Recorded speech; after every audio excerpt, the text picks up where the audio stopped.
Hello crafty friends, I'm Lean from Studio Kato and I'm so happy to be back with another video for Seize the Stamp, and this one is all about turnabout stamps from Concord 9th.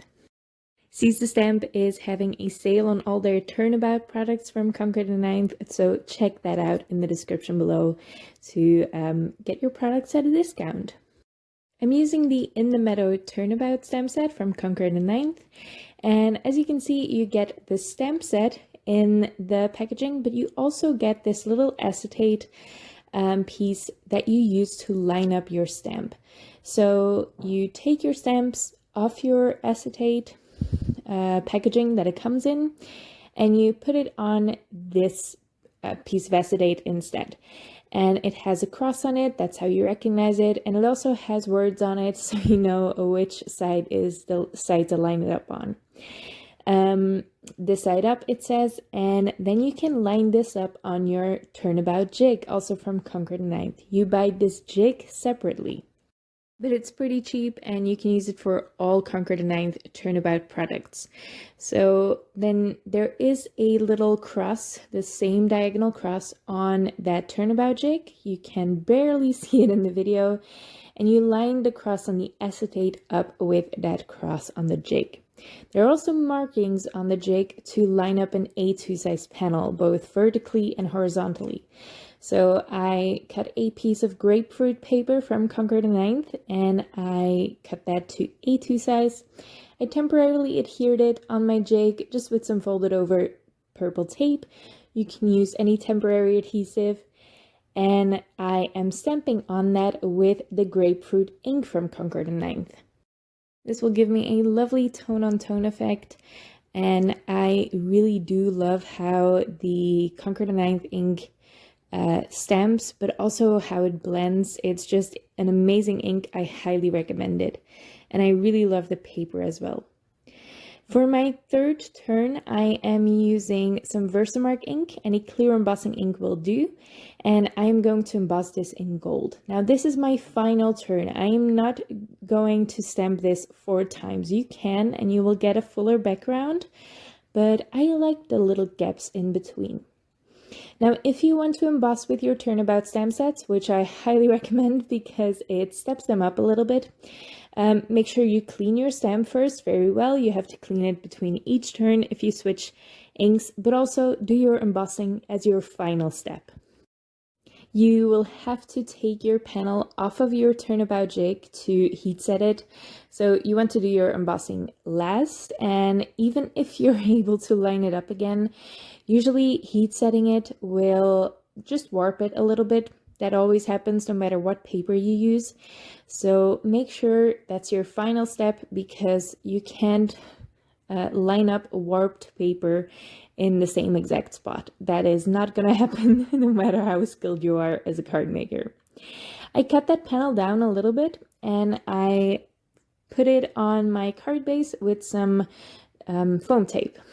That's the word I was looking for, just some foam tape.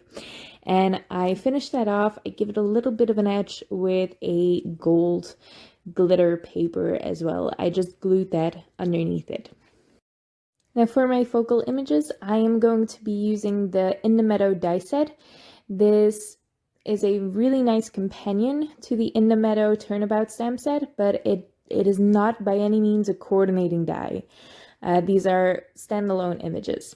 So it has a really large sentiment in there and a shadow layer as well.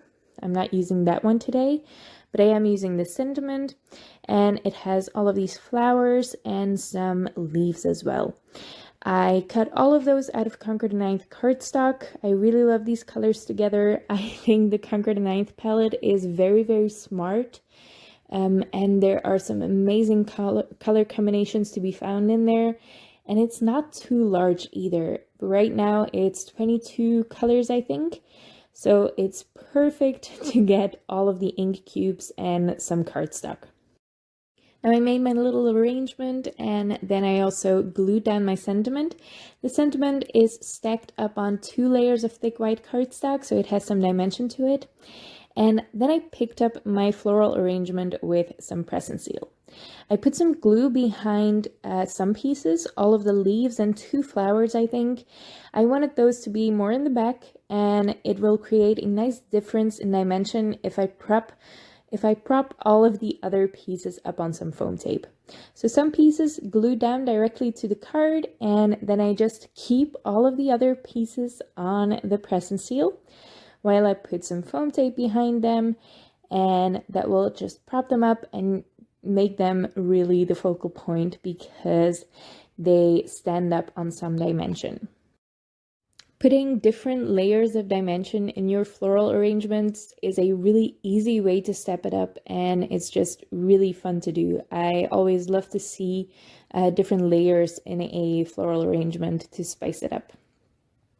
As you can see, I also backed some of these flowers with some gold cardstock, and that's just so I didn't have to inlay all of those little pieces.